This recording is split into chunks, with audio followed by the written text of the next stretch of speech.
জ্ঞানী লোক নৌকা পারাপারের সময় মাঝিকে জিজ্ঞেস করলো, মাঝি তোমার কি ছেলে সন্তান আছে? মাঝি বলল, জি স্যার আছে। তোমার ছেলে সন্তানেরা কি তোমারে জিজ্ঞেস করে? মাঝি বলল, না স্যার, আমাকে জিজ্ঞেস করে না। তখন ভদ্রলোক বলল, তাহলে তো মাঝি তোমার আটানা জীবনী মিথ্যা।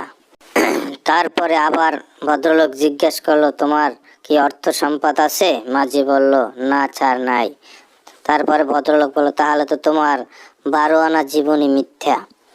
তারপরে কিছুক্ষণ পরে দক্ষিণের দিক তাকিয়ে মাঝি দেখলো কালো মেঘে ছায়ে গেছে আকাশ। তারপরে জিজ্ঞেস করলো মাঝি ভদ্রলোককে যে, স্যার আপনি কি সাঁতার জানেন? ভদ্রলোক বলল, না। কয়, তাহলে তো আমাদের কিছুক্ষণ পরে ঝড়ে নৌকা ডুবে যাবে, আপনার তো 16 আনা জীবনী মিথ্যা। এই গল্প থেকে বুঝতে